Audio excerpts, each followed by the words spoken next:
Moving on to number 5. Wordgirl makes a mistake. 2-part episode. Okay, let's begin. Mr. Big and Leslie are planning on stealing a rocket ship from the museum until Wordgirl and Huggy show up. Leslie tries to attack Wordgirl, but suddenly Wordgirl is accidentally hit by a meteor, this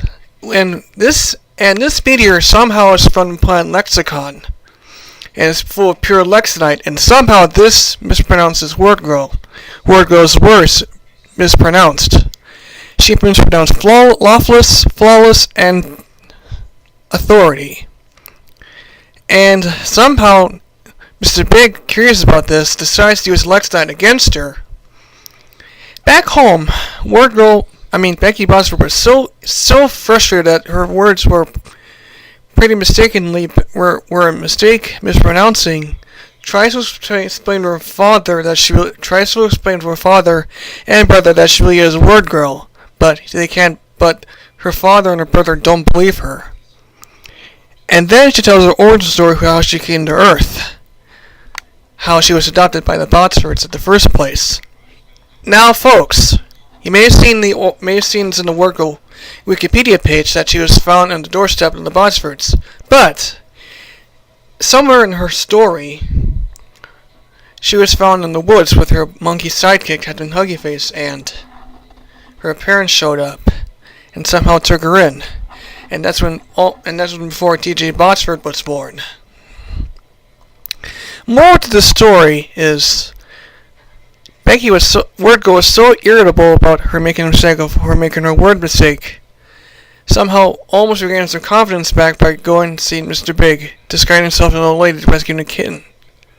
And this somehow lures Wordgirl into a trap, exposing Lexinite against her, capturing her near the end of part 1. And now in part 2 of Wordgirl Makes a Mistake, Wordgirl in the opening episode, the narration recaps what happened in part 1, and the expedition guy comes up and somehow gets captured by Mr. Big and Leslie. And Leslie somehow hits him and gets pushed into the cage, with Wordgirl there not helpless to stop Mr. Big in his evil plan to stop Mr. Big from planting a mind control device on the moon.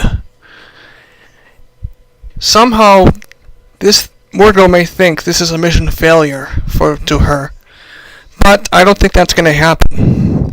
But when Wordgirl tries to figure out a word in her brain, this somehow gets her head hurting by the Lexinite blocking it, with their exchange over with her powers being drained. And this could be a very serious situation for her.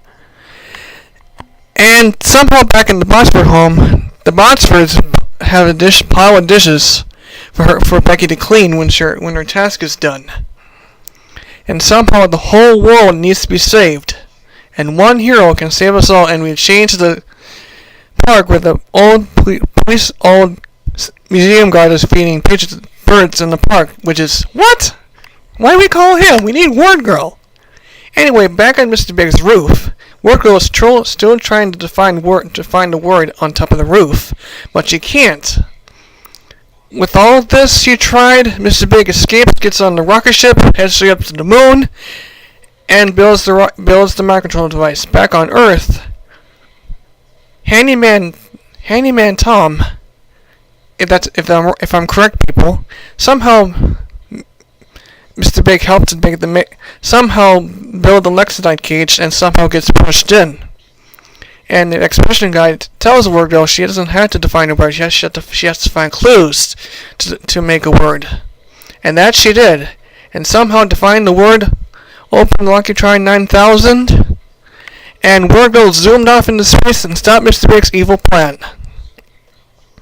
And later on, as Becky went home, she became Becky's Botsford again, And she fulfilled her duty doing dishes. She fulfilled her duty by doing the dishes. And that's about it. What I like about this episode is that we learned some parts of Wordgirl's origin story, how she came to Earth, and learned of her weakness, which is very serious. And what I like about this episode is that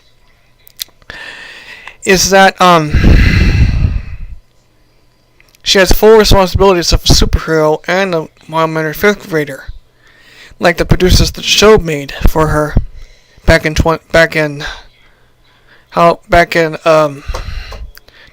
how it began.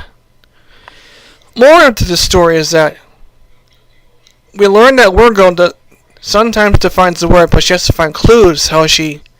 What's the word all about? What is the word? How she can define it. And more to the story is that there are so many funny parts of this episode. Is that Mr. Pig and Leslie were in the moon, and he was trying to find her his casserole dish, and Leslie found it in the rocket ship. Hilarious, hysterical moment. And more things to like about this episode is that when Wordgirl destroyed the mind control device, she threw it straight into the sun. And more likely about this episode, this was a great 2-part story. I have another one coming up soon. So, Jerry Paulson signing off, moving on to number 4. A World Without Wordgirl. The best 2-part episode ever. So, this is Jerry Paulson signing off, and next time.